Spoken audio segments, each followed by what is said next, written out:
I crossed the march and found it richer than I had dared to hope. Theodor Fontane wrote that in the 19th century. As a travel writer and novelist, he has made the landscape and the cities of his native Brandenburg famous.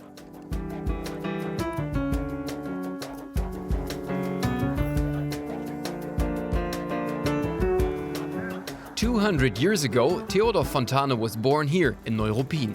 He also got a monument in his hometown. His famous work, Wanderungen durch die Mark Brandenburg, Rambling Through Brandenburg, will accompany me on my journey today.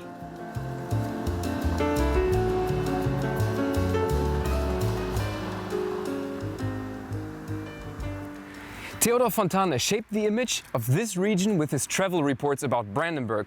The vast land, its lakes, castles and people. I know Fontane from my German lessons back in school, but very theoretically. And today, not quite as theoretically, I am following in his footsteps. Fontane as a traffic light. You'll only find that in Neuruppin, Theodor Fontane's birthplace. After a fire in 1787, the center of the city was rebuilt in the classicist style, with wide streets and huge squares. I'm meeting up with Uta Bartsch. She heads the Fontane Festival here and has become an expert on the writer's life.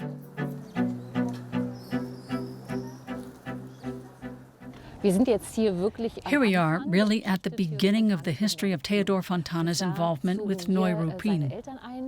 His parents moved here at Easter in 1819, and on December 30th, Theodor Fontane was born up there on the first floor of this house. First, Fontane tried his hand as a pharmacist in Berlin, then as a journalist, a correspondent in London, theater critic and travel writer. It was only when he was nearly 60 that he began writing his great novels.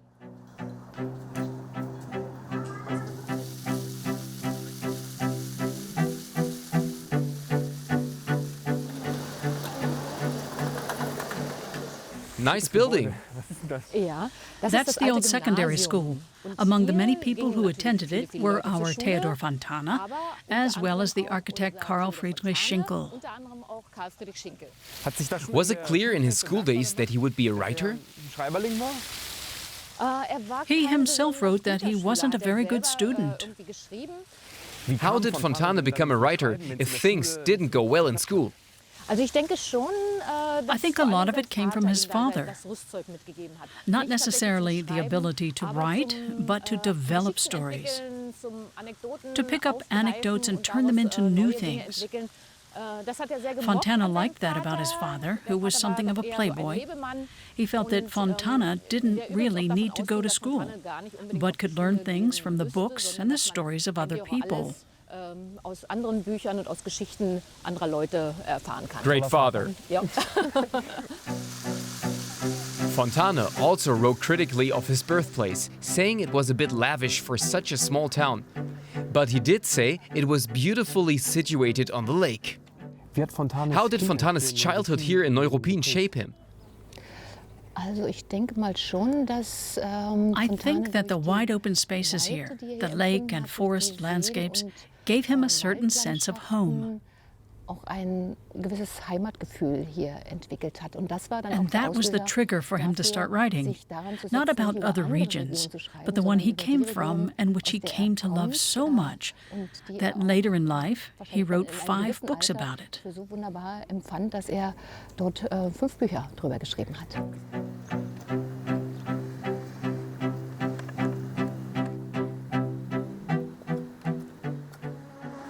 In Neuruppin, you can also meet the city's most famous son in the museum. Katharina Schneider is one of the curators of an exhibition marking Fontane's 200th birthday.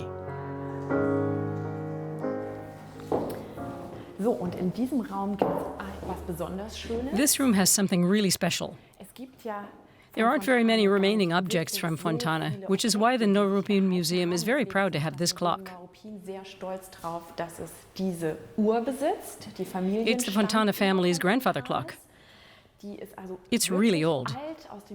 It dates from 1790 and the family owned it until 1940.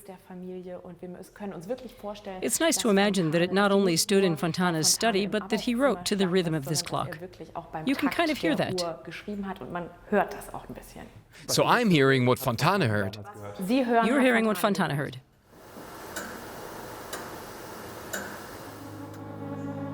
Fontana's unique writing style includes compound nouns that he used to describe atmospheres and situations. Do you have a favorite work created by Fontana? Prejudice, Foolishness is one, and Winter Acquaintance.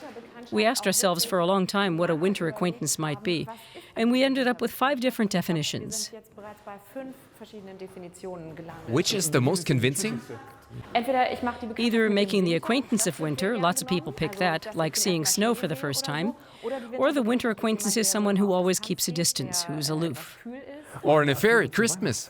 Or an affair at Christmas time, that's popular too. Or it's someone you do wintertime things with, like sledding or ice skating. Or wintertime friends who you don't want to see in the summertime. Winter acquaintance. But let's move on. The departure moment is here.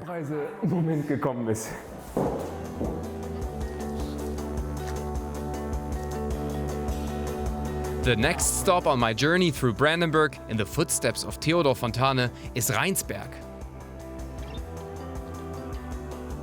The view of the palace here made a deep impression on the writer.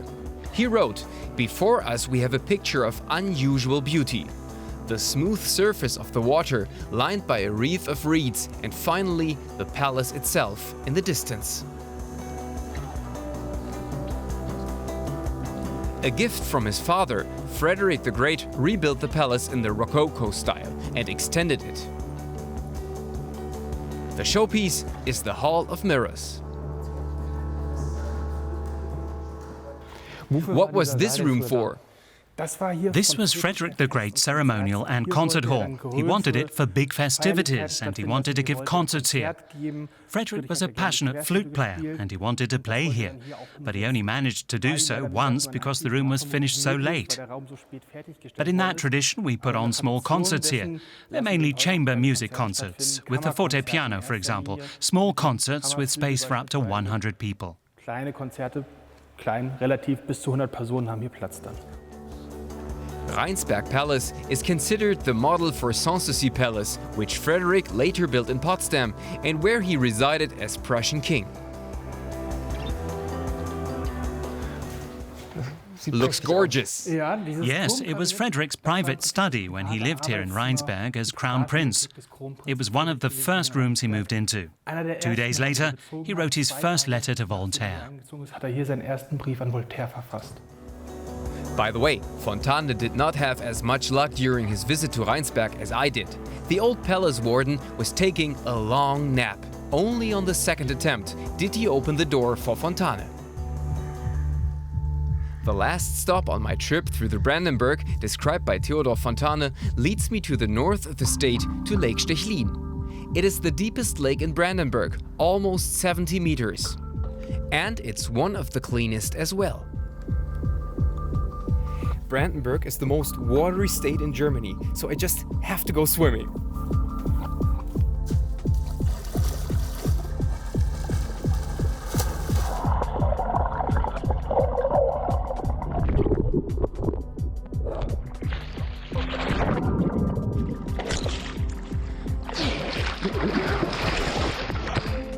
Der Stechlin, Theodor Fontane's last novel, was inspired by the lake and its impressive natural landscape.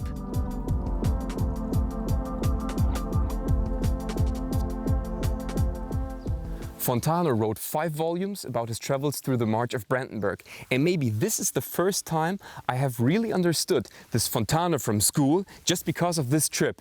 I only saw a small part of this region, but that makes me want more.